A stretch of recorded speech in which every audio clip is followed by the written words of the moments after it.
agama ini memang diciptakan untuk saling membenci? Apakah agama ini memang diciptakan untuk saling mengkafirkan? Fungsi agama adalah menertibkan manusia. Kalau kemudian ada orang yang dengan memeluk agama, memeluk keyakinan agama, tiba-tiba dia tidak merasa tentram, gelisah dengan keimanan orang lain, ingin mengkafir-kafirkan orang lain, bukan salah agamanya, Dek, salah tafsirnya. Makanya saya bilang kita ini adalah penganut tafsir-tafsir agama. Lalu apa sikap kita kalau kita ingin dikatakan orang yang beragama? Jangan karena beragama membenci orang lain, mengkafir-kafirkan orang lain, lalu kemudian orang lain jika berbeda dengan kalian dinerakakan, setelah kalian merasa sudah tidak punya dosa lalu sibuk menghitung dosa orang lain. Ini artis hijrah tuh kelakuannya tuh. Dulu pemain musik setelah merasa hijrah mengharamkan musik. Teman-temannya yang lagi bermain musik diharam-haramkan, dineraka-nerakakan. Tuh kelakuannya. Setelah dirinya merasa tobat, lalu dia sibuk menghitung dosa orang lain. Ini karena tafsir-tafsir al-wala wal-bara itu loh.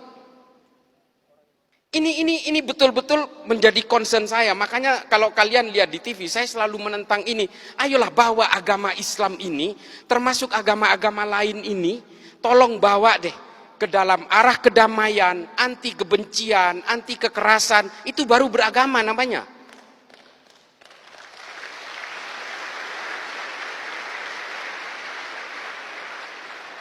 Memang terrorism has no religion. Terorisme tidak ada agamanya. Semua agama punya potensi untuk melahirkan terorisme dan kekerasan. Semua agama, bukan hanya Islam, Dek. Cuma kenapa saya concern kepada agama Islam? Satu, Islam itu adalah agama yang paling banyak dipeluk oleh manusia Indonesia hari ini, dan saya sendiri Islam. Di India terorisnya orang Hindu, Dek, Bharatiya Janata garis keras.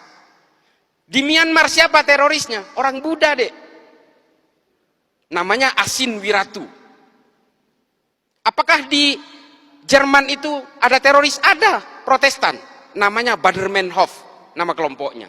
Apakah di Amerika tidak ada teroris? Ada, Dek. Namanya White Supremacy, Ku Klux Klan, FARC, Antifa. Tidak ada teroris Islam di sana, itu sedikit. Makanya yang nyerang 9/11 itu dari Saudi semua.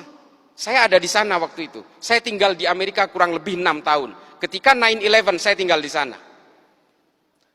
Saya dulu pernah terpapar dengan ajaran-ajaran Ma'alim fil Thoriq ini. Saya meyakini bahwa kalau Islam ingin berjaya, maka Islam harus tegak secara politik. Itu keyakinan saya dulu. Kalau lihat Gus Dur di TV, saya matikan TV-nya. Ini antek Yahudi ini. Saya dulu begitu. Ketika ada orang-orang Islam yang moderat, wah saya matikan TV-nya. Cak Nur apalagi, paling saya benci itu. Nurholis Majid, Allah yarham. Buya Syafi'i Ma'arif, saya ganti channelnya, saya mending nonton yang lain. Itu dulu saya seperti itu. Tapi kemudian saya berusaha mempelajari semuanya. Saya baca buku kanan, buku kiri, buku tengah, saya baca semua. Das Kapital saya habiskan. L'état de Révolution saya habiskan. Ma'alim fil Thoriq, Jahilatul Qarnil Isrin, saya baca semua. Hingga akhirnya apa? Kepala saya menjadi melting pot dari kesadaran-kesadaran kognitif bahwa manusia dan takdir-takdir keimanannya ini selalu berbeda. Kalau saya lahir di Meksiko, saya pastikan 1000% saya Katolik. Saya tidak bisa nantang soal hidayah. Ini benar-benar prerogatifnya Allah. Tapi kalau saya lahir di Argentina, saya Katolik, Dek. Lalu kemudian dengan takdir-takdir kelahiran itu, apakah kita kemudian seolah-olah, oh karena saya Islam, sejak lahir saya Islam, maka saya yang akan paling menghuni surga. Kalau orang yang berbeda dengan saya pasti masuk neraka. Selalu punya niatan-niatan seperti itu.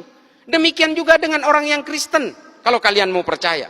Orang yang Katolik juga begitu kok. Inilah konsep-konsep dasar keyakinan itu. Lalu apakah saya menganggap semua agama benar? Bukan itu konsepnya. Setiap orang yang memeluk agama pasti menganggap keyakinannya paling benar.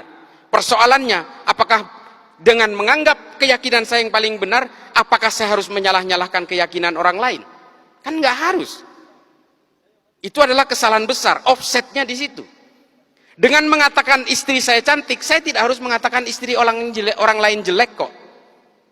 Ini loh analoginya.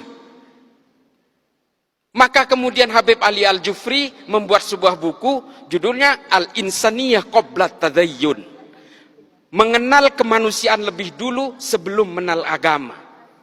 Karena apa? Kelahiran kita dan konsep-konsep keimanan ini berbanding linier. Kita beragama Islam karena lahir dari negara dengan mayoritas Islam dan dari orang tua beragama Islam.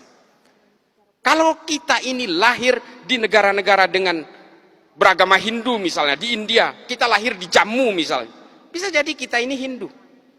Atau lahir di Bali, bisa jadi Hindu. Sementara kita tidak pernah ditawarkan mau lahir dari orang tua beragama apa. Tiba-tiba kita lahir brojol Islam, ikut keimanan orang tua, lalu I'm the man. I'm the holder of universe. Ini loh penyakit-penyakit orang yang kemudian menghegemoni keimanan bahwa dia itu adalah pemegang kebenaran tunggal. Makanya kalau kita ingat tulisannya Thomas Aquinas dalam Summa Theologica, saya paling memegang ini. Meskipun Santo Thomas Aquinas ini adalah seorang Katolik, bukunya itu saya habiskan. Saya itu pembaca buku, Dek. Ya saya nggak jumawa ya. Saya itu 1000 halaman rata-rata per bulan. Saya baca buku itu. Makanya saya merasa I'm feeling free. Saya merasa merdeka dengan berbagai bacaan yang saya baca ini. Saya betul-betul tidak terbolgol oleh keyakinan-keyakinan sepihak. Kata Thomas Aquinas apa? Hominem unius libri. Saya paling takut kalau ada orang baca satu buku lalu dianggap ini adalah kebenaran paling mutlak. Ini loh, bahaya sekali.